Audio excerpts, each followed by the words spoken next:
Well, good morning, everybody. How are we doing? Everybody looks wide awake and having that coffee. Awesome.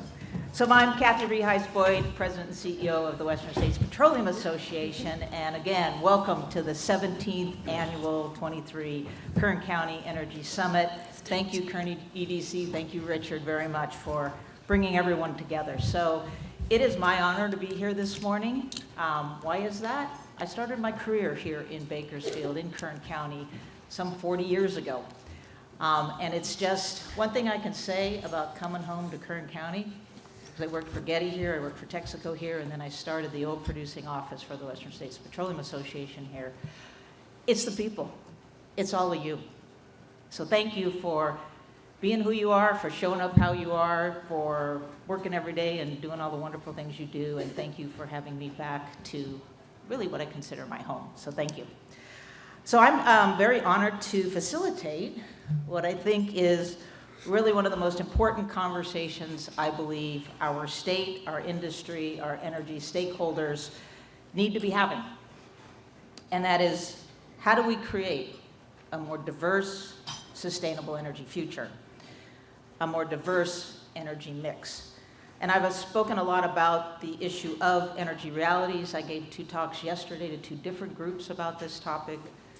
And I think everybody can agree with all of us, regardless of where you live, regardless of where you work, we are now facing, as a society, some really tough realities. From the economy, to energy, to housing, to public health, and beyond all those issues, incredibly complex issues that are now shaping public policy, and those policies in turn will impact nearly every aspect of our lives. So if we're going to move forward together, we must agree that difficult issues and complex realities demand solutions. They don't demand political rhetoric. And I can tell you, living in Sacramento, I get a lot of that. So our first and foremost energy reality is we need more of it. We need lots of it. And we need a diverse mix. So not only to meet society's energy needs today, but to be able to reliably supply the rapidly growing energy needs of our collective future. And that means more affordable, more reliable, more ever cleaner energy to power and move the world's 4th largest economy.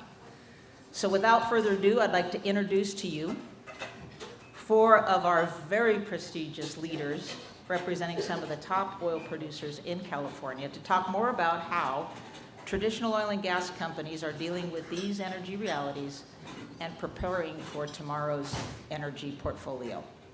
So I'm going to introduce our panelists. So first of all, Fernando Araujo, CEO, Berry Energy. Fernando joined Berry in September of 2020 and currently serves as Berry's Chief Executive Officer. He has more than 30 years of experience in the oil and gas industry, holding various leadership positions.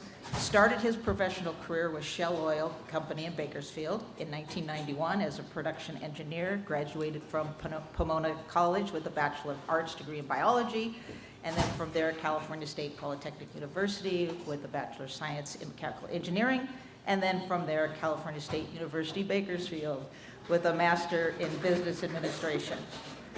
Sangeeta Ballal, Strategy, Commercial, and Land Manager for Chevron. Great to meet you, Sangeeta, for the first time. Fernando, by the way, I said one of our members also, all of these are members of the Western States Petroleum Association, so appreciate all of you being here.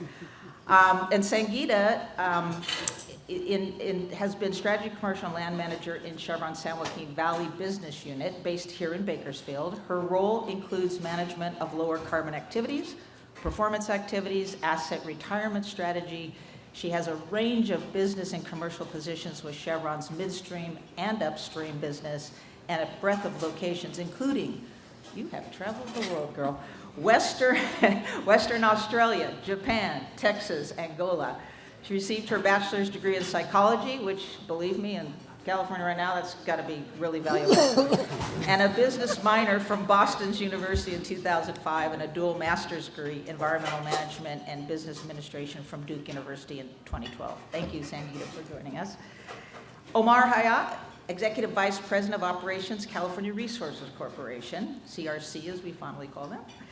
Omar is Executive Vice President of Operations of California's CRC, an independent energy and carbon management company committed to energy transition. Omar previously served as Vice President of Operations for CRC, and he, prior to that, joining CRC in 2015. He had various managerial and engineering roles at Occidental Petroleum, Aera, and Exxon. Omar holds a Bachelor of Science degree in Metallurgical Engineering and a GIK Institute of Engineering, Science, and Technology in Pakistan. A Master of Science degree in Petroleum Engineering from Stanford University, and a Master of Business degree from the University of California, Los Angeles. Thank you, Omar. Ted Witt, Chief Operating Officer of Aera Energy. Very exciting, Ted, to see that video and hear of all your operations. Oversees Aera's production operations, including environmental health and safety, field operations, engineering, geoscience, reservoir production, drilling, development. Is there something you don't do? He's been with Aera since his inception in 1997, and most recently serving as Aera's Senior Vice President Operations. He began his career as a facility engineer at Shell in Bakersfield in 1990, and joined Aera when it was formed in 1997, and held increasingly responsible leadership roles before he was named COO. Born and raised in Kingsport, Tennessee, and attended University of Tennessee in Knoxville. So you can see, and I like to let you know who you're talking to. So I know some of you may have read some of the bios, but it's really important. These are top producing leaders in the state of California. So I want all of you to get their cards, and I want all of you to keep talking to them and asking all the questions we need to ask collectively. So thank you all for being here. So my first question to you all, and we'll just go down the line. While our industry has been around for over 100 years, innovation is at the heart of our whole future potential. So as I always like to say, and the media asks me all this, well, Kath, aren't you afraid of the energy transition? I said, I don't know, I think we've been transitioning since horse and buggy, so not so much. It's in our DNA, right? Energy transition's in our DNA, evolution, expansion.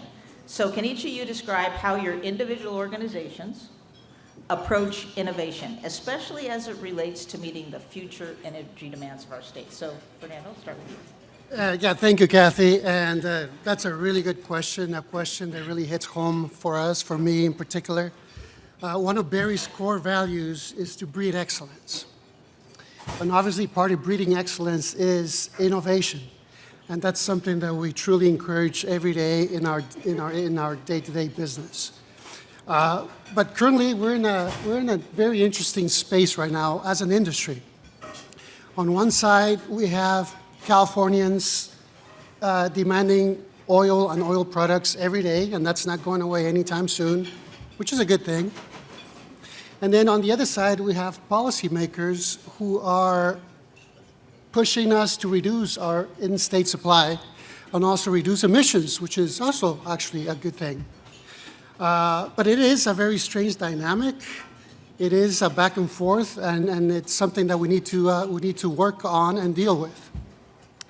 And in order to be successful at it, obviously we need to be smart. We need to produce the oil that's demanded by the population. But at the same time, we need to reduce emissions. And in order to be able to do this, obviously we need to use innovation.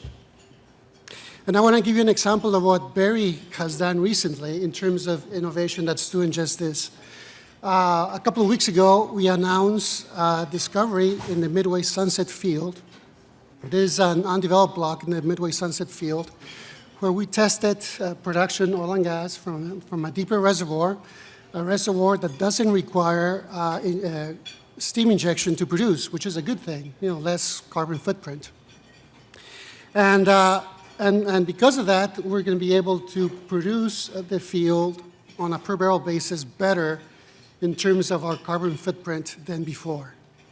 And this is innovation in that we're able to go back to a field, really essentially do pseudo exploration in a field that's been producing for over 100 years. So there's still opportunities out there, obviously, here in Kern County and in the fields that we have. So obviously, innovation was key to that. And Cathy, as you well know, we also need innovation in our well permitting process. Sure. As you know, things that worked in the past are not currently working now. So we need to change, and we need to ask all the regulators to look internally, to work with the operators in order to innovate and come up with a process that works and that works for all. No, thank you, Fernando. And we haven't had a new drilling permit, I think, since the end of '22, and now we're being really held up with a ban on oil production in California. It's definitely has to be overturned. So thank you, Fernando. Sangeeta? Yeah, I like the idea of innovation for permitting process. I think we can all appreciate that. But to your point, Cathy, I mean, we've been innovating since the inception of our industry, since the inception of our company. And in terms of how Chevron does it, so innovation is key to driving not just our traditional business and reducing the carbon footprint of our traditional business, but also in terms of progressing our new energies and lower carbon businesses. So we do it in two ways. We have a central technical team that looks across the industry, the world, the country to see what's out there that we can plug into our local businesses, and we partner with them on those things. But then we also do a bottoms-up approach where locally we think of ideas, we can think of innovations, whether it's digital solutions, lower carbon ways of producing, and we bubble that back up to our central group and partner across the business, especially with our low carbon businesses to design new ways to produce, affordable, reliable, cleaner energy. Innovation is going to be the key for us, and I think you'll hear a theme across this table is we're trying to use a more agile approach, right? I think that's a keyword that people have heard before, where we want to be able to test things quickly, we want to be able to fail fast and learn quickly to move on. Thank you, Sangeeta. Omar? Yeah, thanks, Cathy, and first of all, thanks for having us on the panel here and in the summit. Look, for CRC, it's about connecting dots when it comes to energy transition. So the way we think about this, we ask ourselves, what is it that we do well? So what is it that we do well that we can then take and leverage to help the state with the energy transition? So what we got going for us is that we have world-class, deep, secure hydrocarbon reservoirs that can be repurposed for carbon storage. So that's one. The second piece is that we have years of experience of operating and building surface infrastructure that can also, that expertise can also be repurposed for carbon capture. And then we have a very strong land position in the state. We have over 2 million net acres, which are going to be critical for projects like that. And then to pull all of this together, we have a highly skilled workforce that can make it work. So with that in mind, we created our first subsidiary to run our carbon management business called Carbon TerraWorld back in 2021. And at the core of that business is our Elk Hills production complex. So the way we are thinking about this is that the 4 things that I talked about are already in place in Elk Hills. So that's where we'll start. We have a permitting process in place for our first Class 6 permit that will allow us to inject CO2 in the ground. We are expecting a draft permit before year end. So we have a 2-year head start with that. So we're not just talking about it, we thought about it a couple of years ago, started working towards that. We formed a partnership with one of the world's largest renewable fund, Brookfield, who is going to co-invest with us in building this clean energy park. Once we have a permit in place and we have the ability to inject, it will be followed by renewable businesses like hydrogen, ammonia, renewable gasoline, and that's the vision we have. And then we'll take that from there and expand that across the state. So we are excited about it. We are going to use the technology that we have used and are comfortable with, and I have a lot of background with, and we're going to repurpose that to help the state meet its transition goals. So that's where CRC is with our views on this. Thank you, Martin. All right, thank you, Cathy. Yeah, innovation. When I think about innovation at Aera, it is visible every day. It is the way we work. So a couple of things come to mind. As we've repositioned ourselves to help be a leader with low carbon solutions, you think about, okay, we have new owners earlier this year that are completely aligned with the vision to help move towards low carbon solutions.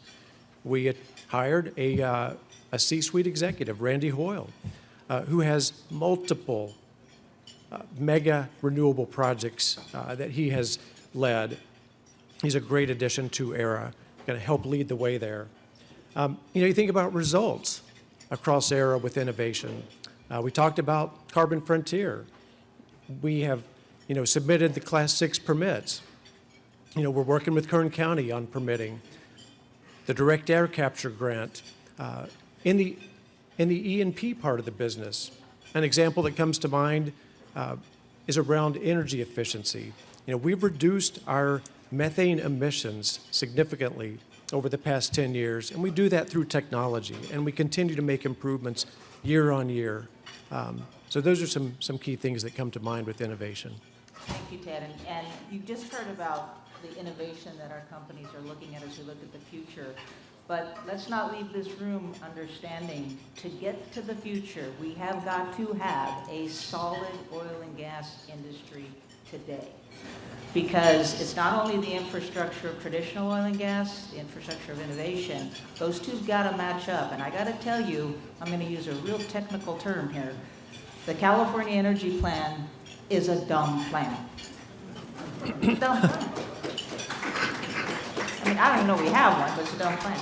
So I love the discussion on innovation, but think about a plan that doesn't let you produce crude oil in the state of California in the most environmentally safe way possible in the world, and instead import it 40 days away from Iraq, Saudi Arabia, Ecuador, put it on a ship, put it in the congested ports of LA and Long Beach, who are already looking at capping ships coming in, raising costs to consumers, and increasing greenhouse gas emissions. It's a dumb plan. So now we're going to talk a little bit about, you guys probably have better terms than dumb, but the innovation is absolutely important as we get from A to B. But for Sangeeta, I'm going to start with you, just a single question. A lot of attention is focused now on new lower carbon energy. We just talked about that. Can you tell us how Chevron is approaching the energy transition and including both the traditional oil and natural gas along with other developing technologies? Thanks, Cathy. I appreciate that question.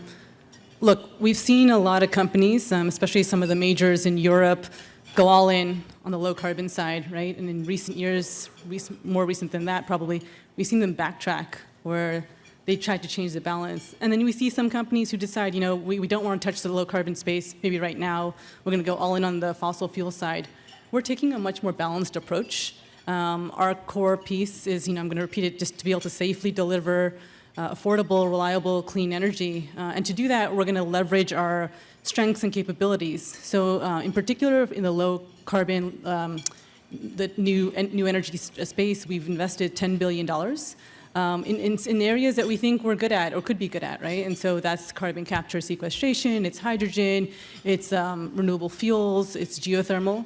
And I think, we need a combination of those things to make it work, and we're committed to doing that. We acknowledge climate change. It's a real threat, and so we want to be part of the solution on that journey. But the truth is, at the end of the day, in a state that wants that low carbon switch over for larger companies, we need our current oil and gas business to invest in that low carbon space. So if you restrict one, you will definitely restrict the other. Thank you, Sangeeta. I love that balanced approach. So, Omar, let me ask you one. What is California's direct air capture hub? Some people may not know what that is. And CRC recently received funding for a front-end engineering design FEED study, as we call it. Can you tell us a little bit more about that? Yeah, of course, Cathy. So for the uninitiated, there are three ways really in the industry when we talk about carbon capture. There's brownfield captures, which is existing industry, and you capture CO2 from the stacks. There's green projects, which are designed with inbuilt capability to capture carbon. And then the third one is DAC, which is direct air capture, where you essentially capture CO2 directly from the air. So I mentioned our subsidiary Carbon Terawatt earlier that was formed back in 2021. One of the initiatives for that CTV subsidiary was to form a consortium of 40 companies, representatives from academia, from companies, from industry, from county, that came together and worked towards winning a grant from DOE under their local regional DAC hubs initiative. And in August, That consortium was granted an initial grant of $12 million to put a DAC project together that we are planning at our Elk Hills complex that I mentioned earlier. So the key aspect of that project is not so much the technology or the money, which is important, but what I want to highlight is how the stakeholders came together. These are 40 stakeholders from various backgrounds representing the county, representing the state, that work together. And they come from all kinds of backgrounds. It's not just industry. We work with CSUB, we work with Kern County Community District, who's representing the community benefits plan for this project. There are technical companies, local and from outside. And I think it's providing a blueprint for what the mega projects are going to look like. It's a micro universe of what's to come. And it's going to be very important, and it's very important for CRC to make sure that when each of these projects are put in place, the community benefits from it. Without that component, it's very hard to make these projects successful through the permitting process, through the construction phase, and for the ongoing operation. So that's what I want to highlight, that what we have done here together as a community, as a county, have shown an example of what can be done, what's possible. So we're very excited about it. Thank you. Thank you, Omar. That's like, I love the theme of collaboration there. We need more of that. Ted, Aera has a long history of producing oil and gas here in California, obviously predominantly in Kern County for 25 years. How do Aera's carbon capture projects align with your core business of oil and gas? Thanks, Cathy. Well, yeah, I mean, oil and gas is our core business. I mean, as I said earlier, I mean, we use more oil in California than any other state by far, and we're seeing production continue to decline, and it is troubling. Oil is used, by all Californians. It's an important part of our life. It's used much more than just getting people to work and air travel. I mean, it's used in, almost everything we touch, and we all know that. So when I think about that, and continuing that, making sure we deliver that and keep it safe and do this here in California is very important. And this, so the combination, the strategy of coexistence is where we are headed as we move towards low carbon solutions. Oil and gas and low carbon solutions, work together. They support each other. There's a bridge. So Aera has the technology. We have the geography. We have the know-how. We have the capability to continue to provide the energy that California needs and develop low-carbon solutions. So that strategy of coexistence is where we are headed. Thank you. Thank you, Ted. Fernando, can you expand on what Barry is about, how you're approaching energy transition and our state's economy-wide effort for decarbonization? Oh, very, very good question, Cathy. And again, some people think that energy transition happens overnight, and obviously that's not the case. It will take years, it will take decades, and that's been historically the case. We've seen it especially in energy.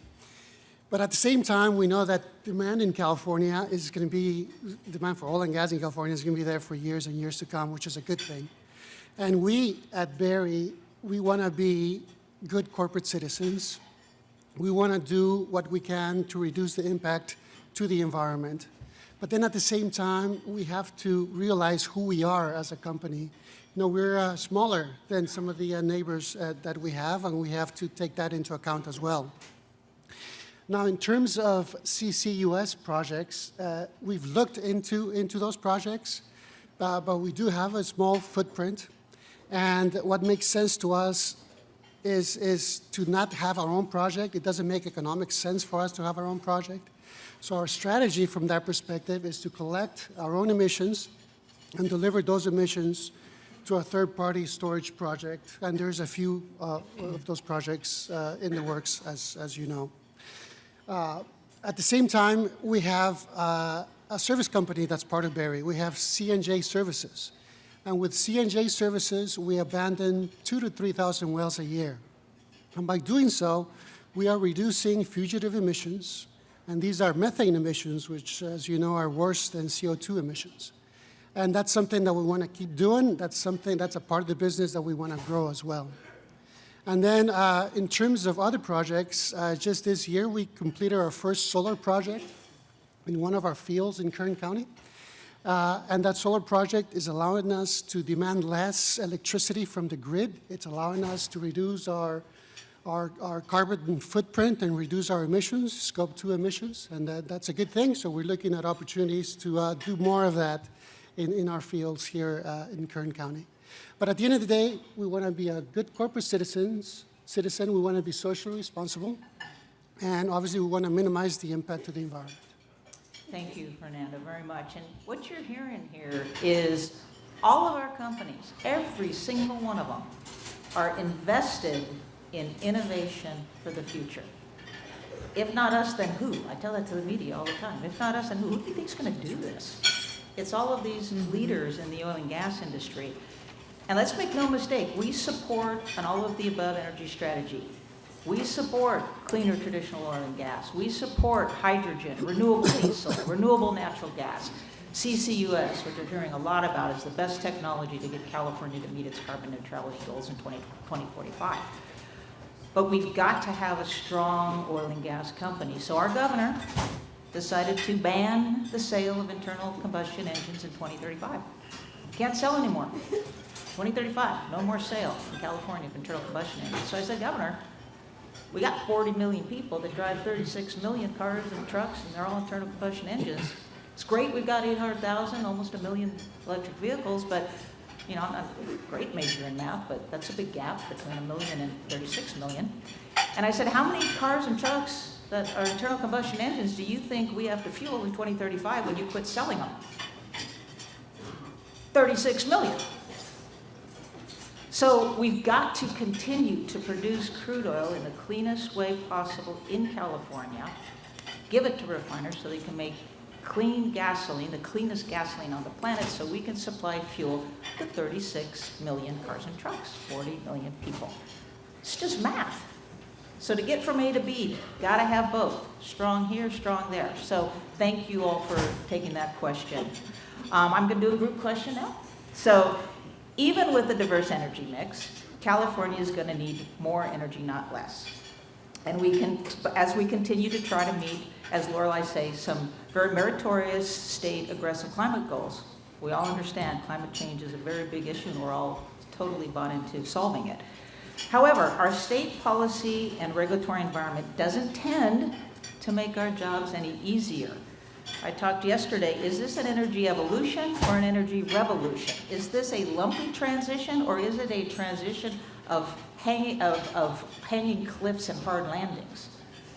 Are we actually going to talk political engagement, collaboration, or are we going to talk political rhetoric? So my question to you all is, what is the largest challenge your organization is having to do what you do here in Kern County and the state and others to keep your projects moving and innovation a possibility?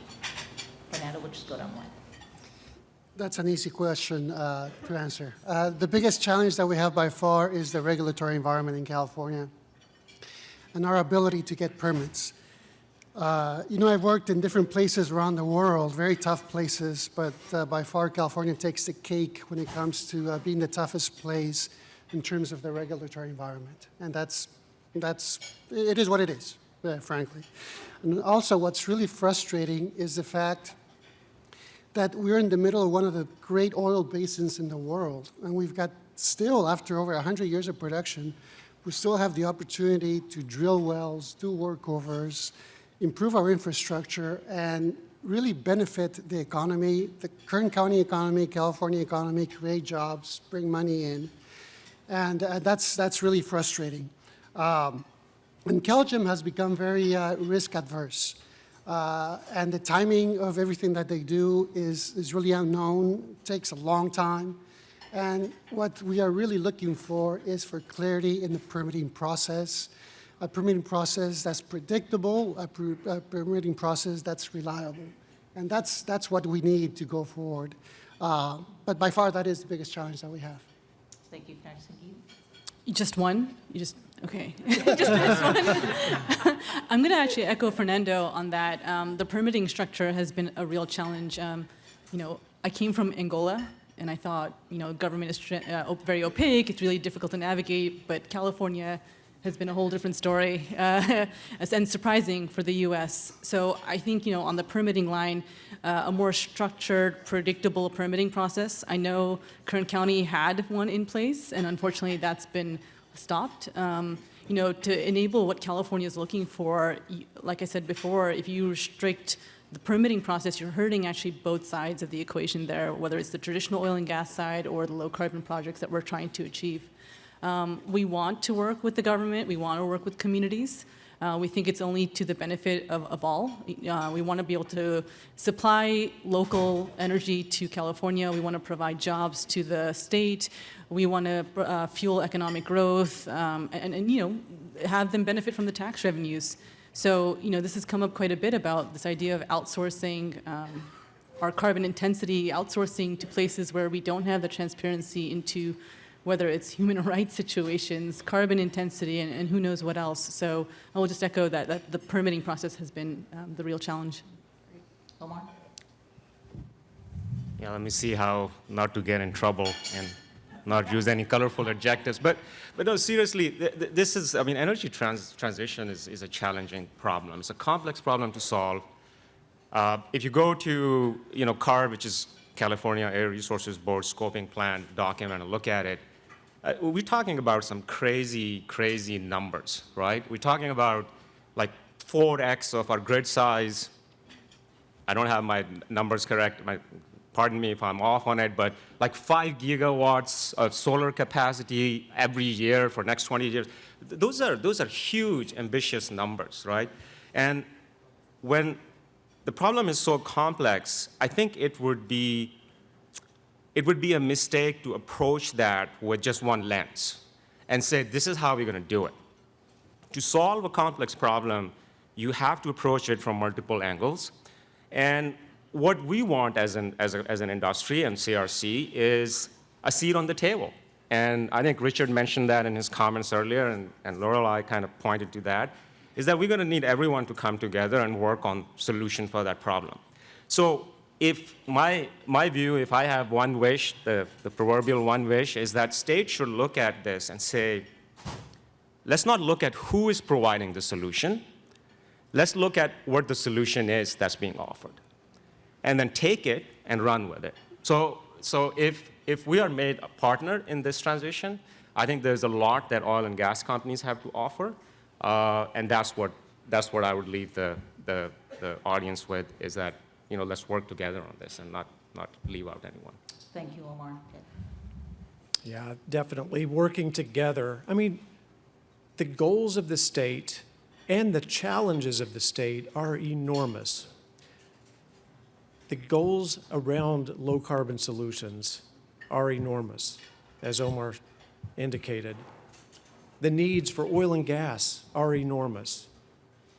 And the regulatory environment is just creating a lot of challenges.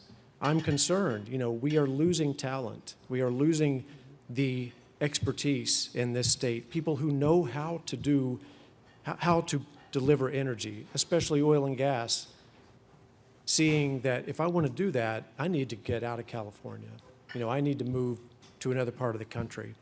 And so I worry that there's going to be a day when we realize we need to catch up, and we're not going to have the suppliers, the people that know how to do it well. That troubles me. But working together, to help solve these problems, we have the expertise. We in this room, we know how to produce oil and gas safely with the tightest regulations in the world. And we have the expertise to deliver these low carbon solutions. So we've got to partner with the state and with each other to make this happen, and we need to do it quickly. Thank you, Ted. And I think, when we look at the issue of collaboration, it's very frustrating, and 2 of our refineries are converting in Northern California to renewable diesel. A great accomplishment. Never thought I'd actually see it in my lifetime. So renewable diesel, from hydrocarbon to renewable diesel. And you know what the community said? We like what you're doing. We just don't want you doing it. Because you're an oil company. So is this about reducing emissions, dealing with climate change, which we are all committed to, or is this about eliminating an industry? And that has got to be the most frustrating thing for me after 40 years, because there is no one more innovative, more committed to dealing with climate change and the transition than the folks you're seeing sitting right here.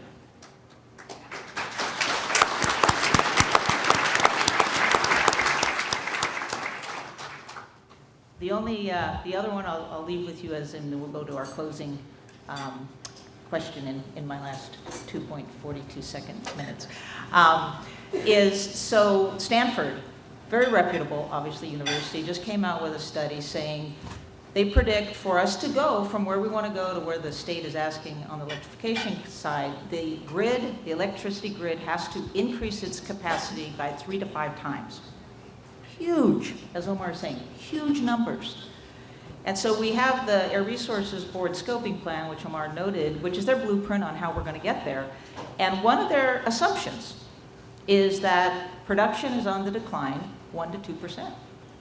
When you model that out, it looks a lot better because the numbers that are coming out of CalGEM, who regulates the oil and gas industry, is 11 to 14% right now. Decline. Why? We can't get permits. You model an 11 to 13% decline in crude oil production, and the numbers you're going to get out the back end of that are way different than what the plan says it is. So that's just an indication of what we are up against. Again, another comment on the dumb plan. So what happened when we had rolling blackouts? Now the governor was smart, he did the right thing, but he had to do it because we don't have a plan. And what did he do? He sent a message out to anyone who owns an EV to unplug it. Called the Port of LA and Long Beach, told all the ships there who plug into electricity grid to unplug. He's reverted to keep Diablo Power Plant online because we have to, we're not ready. That is not a plan. That is a workaround because we don't have a plan. So I'm really hoping with the expertise from our panel members, and I'm going to give one closing question for them, that we can get to the collaboration that you have all talked about with the state of California, because that's the partnership we need, and again, if not us, then who? So my closing question to each of you, leave us with one sentiment about the future of energy relative to your organization and your role. Let's go down, Fernando. You know, Kern County is one of the best places to produce oil and gas in the world in terms of geology. We're in one of the best oil basins in the world, and that's great. And oil demand is not going away anytime soon. So we're actually very bullish when it comes to oil production in California. And an example of that is a recent acquisition of McPherson Energy Corporation, which we closed about a couple months ago now. And we're looking for growth in California. We are looking to increase our footprint in California. So we are very bullish on oil and gas production in California because I think California needs it, and I think we'll be here for a long time. Thank you, Fernando. Sangeeta? And not so far from that, our oil and gas business will be around for decades to come. However, the low carbon side will be very important and will substantially grow in the future, and we want to be a partner in that solution. Yeah, you know, my view is that if we can't make it work in Kern County, it's going to be very hard to make it work anywhere else. And we have all the ingredients in place. We need clarity from the state on the path forward. It's not how stringent the regulations are or how much work we have to put. We have been doing it for years, and we are willing to do that. It's providing a platform and clarity on what to expect next. I think the uncertainty is my concern is that uncertainty would eventually move investment away from us, but it shouldn't be the case. We are very well positioned to capitalize on this transition. We are working hard towards that, and we want the state to realize that we are partners in this. And I'm feeling very optimistic about the future with those comments that I just made. So thank you. Thank you. Ted? Yeah, we have a whole company of people and partner suppliers that are eager to work together and to work with our other partners, you and the state, to deliver the oil and gas that's needed and the future of low carbon. We know how to do it. We have people that want to do it. As Omar said, we need clarity with the state. We need to work this out so that we can move forward before we have a really significant problem. So we're ready to go. Great. Omar, Sangeeta, Ted, Fernando, thank you so much. Let's give them a great round of applause.